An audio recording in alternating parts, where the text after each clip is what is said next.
Well, I don't want to say the people on this show are old, but we don't really need a host. We need a crypt keeper. So, yeah, I'm 67 years old. That makes me a boomer. Yeah, I do not understand the hostility boomers have towards the younger generations. I think we're just upset because we're not that relevant anymore. Yeah, I heard these kids talking about Drake, and I got all excited because I thought they were talking about Sir Francis Drake, the 16th century English buccaneer. They not like us.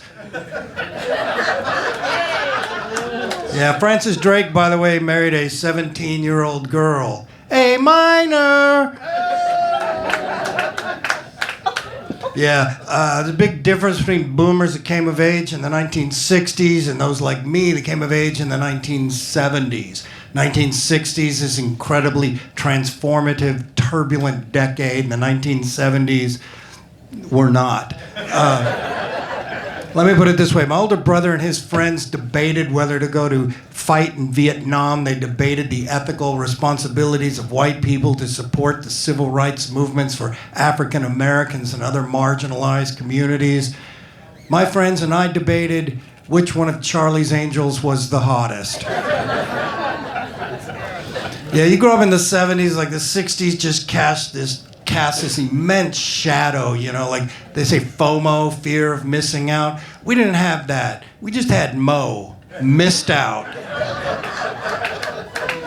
By the way, I think there's worse times to come of age in the 1970s. I mean, think about the late 1990s, early 2000s. I mean, which is more insipid, the pet rock or Kid Rock? Oh, yeah. At least the pet rock didn't sing. So, yeah, and it irks me the way boomers like to brag about our childhoods being so dangerous. Like, we didn't need seat belts or bicycle helmets or Amber Alerts. Amber Alerts. In my day, when you went missing, you just stayed missing. You didn't run around going, find me, find me. Put my picture on a milk carton. In a few weeks, your parents just turned your bedroom into an office and they moved on with their lives. It's like you were never born. Yeah, and I'm always irked by boomers who go like, these young kids, they don't want to go outside and play. They just want to stay inside and be on video games. I'm like, yeah, look at the fear we raised them with, you know, like, oh, you want to go outside and ride your bike? Okay, well, put on this bicycle helmet in case you get hit by a drunk driver, and so your brains won't splatter all over the highway. And oh, before you go out, let's check the sex offenders website and let's see. My goodness, they're everywhere, and those are just the ones we know about. Okay. So if you're about to get kidnapped and pulled into a van, just bite down on this cyanide capsule, and it's I hear it tastes like almonds. What do you mean you don't want to go outside now? And I think boomers expect younger generations to be grateful for all the changes they made. Problem is, I can't think of a single thing my friends and I did for the betterment of American society. All right, maybe one thing. When I was 18, I was investigated for sales and distribution of a Schedule I controlled substance. I don't want to say what substance it was, but it's legal now.